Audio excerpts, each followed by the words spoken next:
Shalom, salam perkenanan Tuhan. Karena ini yang sedang menjadi fokus kita, bagaimana kita hidup di bawah perkenanan Tuhan.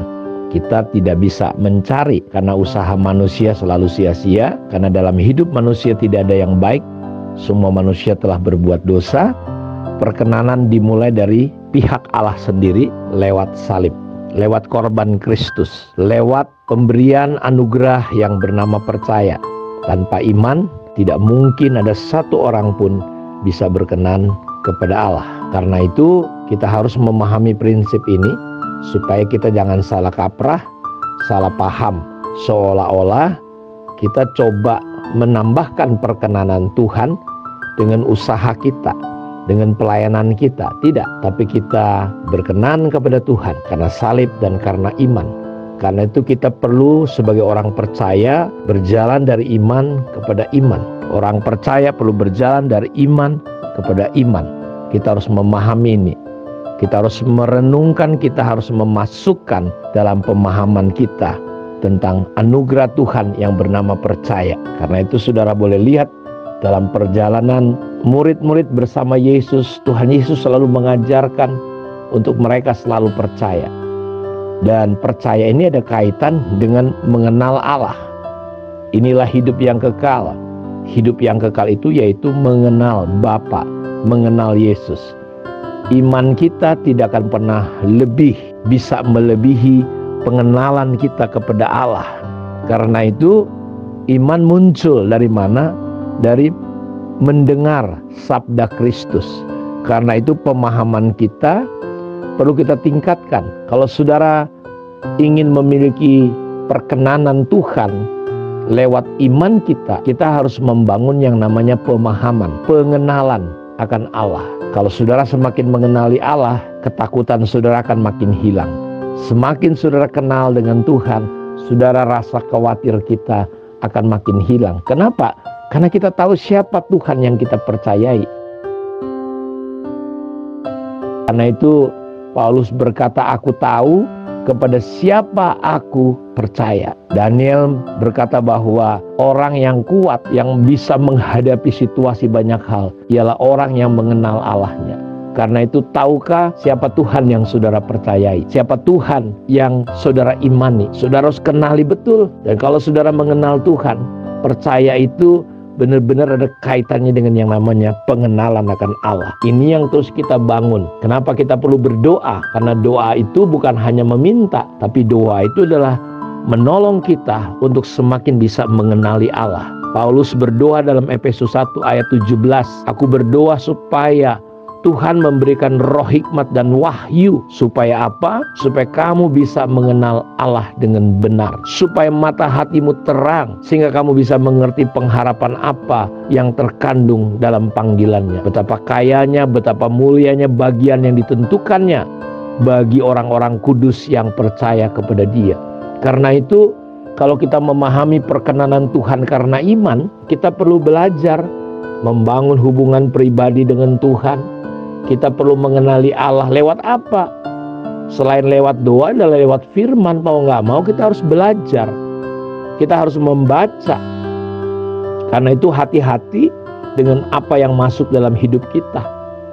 Kalau saudara berkata percaya kepada Tuhan, ikut Tuhan, tapi yang muncul selalu kedagingan, ketakutan, kecemasan, saya khawatir jangan-jangan saudara, telinga kita, hati kita bukan dipenuhi dengan suara Tuhan, tapi suara-suara dunia ini, suara-suara kedagingan kita. Sehingga kita semakin tidak mengenal Allah. Cuma mulut kita saja memuji Tuhan. Cuma mulut kita saja kita percaya Tuhan. Tapi realitanya kita nggak mengenali Tuhan. Karena itu bangunlah hubungan kita di dalam doa dan firman. Karena firman itu Tuhan Allah menyatakan dirinya lewat firman-Nya. Pikiran dan hatinya dinyatakan di dalam firman-Nya. Karena itu mari kita fokus betul-betul untuk berjalan dengan iman, hidup di dalam iman. Karena perkenanan Tuhan dimulai dengan yang namanya percaya. Kita lihat Abraham, kita lihat Daud, kita lihat Yusuf, kita lihat tokoh-tokoh Alkitab. mereka mempercayai Tuhan. Ketika Abraham disuruh untuk memberikan Ishak anaknya, ketika Abraham melakukan itu, ada malaikat berkata, Abraham stop, ketika Abraham sedang mengangkat pisau batu itu untuk mengorbankan Ishak. Malaikat itu berkata, aku tahu sekarang hatimu, bahwa engkau mengasihi aku, bahwa engkau percaya kepadaku. Hal itu yang membuat Abraham disebut Bapa orang percaya. Lalu percayalah Abraham kepada Tuhan. Karena itu kita lihat dalam perjalanan kita, penting sekali kita bertumbuh dalam pemahaman dan pengenalan akan Allah. Tuhan memberikan 5 jawatan melengkapi kita orang-orang kudus bagi pelayanan pembangunan tubuh Kristus, sehingga kita boleh bertumbuh dalam tingkat pemahaman yang benar tentang anak Allah.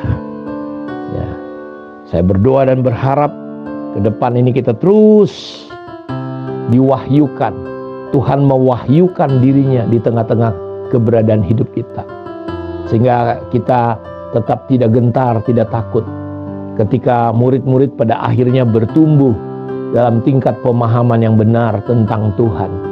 Kita lihat Petrus, Yohanes, murid-murid yang lain, Yakobus, mereka tidak gentar, tidak takut walaupun harus menghadapi aniaya. Yakobus dipenggal kepalanya. Petrus tidak lagi takut, tidak lagi menyangkal Yesus, karena dia kenal siapa Tuhan yang dia sembah, siapa Tuhan yang dia percayai. Daud berkata, sekalipun aku berjalan dalam lembah kekelaman, aku tidak takut bahaya, karena gadamu dan tongkatmu menyertai aku.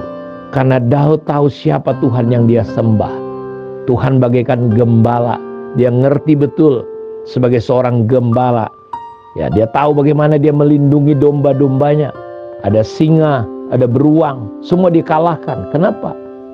Karena sebagai gembala dia harus melindungi dombanya. Kalau saudara mengenali siapa Allah yang saudara sembah, siapa Tuhan yang kau percayai, saya mau katakan bahwa ketakutan, kekhawatiran tentang hidup ini tidak akan pernah membuat kita lagi gentar. Kita fokus kepada panggilan dan rencana Allah. Karena hal yang berikutnya yang saya lihat, kenapa Yesus dikatakan, inilah anakku yang kukasih, kepadanya aku berkenan. Saya menemukan salah satunya adalah Tuhan Yesus. Dia melakukan misi Bapa ketika dia ada di dalam dunia. Dia sepakat dengan Bapa melakukan misinya. Karena itu ketika dia mau dibaptis, ditolak oleh Yohanes Pembaptis. Buka tali kasutnya pun aku gak mau, gak bisa, gak layak. Tapi Tuhan Yesus berkata, jangan kau tolak. Demikian harusnya kita melakukan kehendak Allah, kehendak Bapa. Bapak Ibu, perkenanan Tuhan adalah ketika kita sepakat dengan Bapa Surgawi dalam misinya. Karena itu ketika ada orang coba jadikan dia raja, ada orang coba cari-cari dia, mengalihkan untuk mengikuti apa yang mereka mau, Yesus berkata, tidak, kita harus pergi dari desa ke desa, dari kota ke kota. Untuk apa? Untuk memberitakan Injil, kabar baik. Karena untuk itulah aku datang ke dalam dunia ini. Jadi ketika kita memahami, mengenali Tuhan, kita akan bergerak hidup kita dalam perkenanan Tuhan. Kita melakukan apa yang harusnya kita lakukan. Karena itu hari-hari ke depan masih kita akan belajar lagi tentang perkenanan dengan Tuhan. Mari kita berdoa. Bapa, terima kasih, diberkatilah semua anak-anak-Mu dimanapun mereka berada. Biar kami terus bertumbuh dalam perkenanan-Mu ya Tuhan. Terpujilah Engkau Allah. Dalam nama Yesus kami berdoa. Amin. Tuhan memberkati kita semua. Shalom.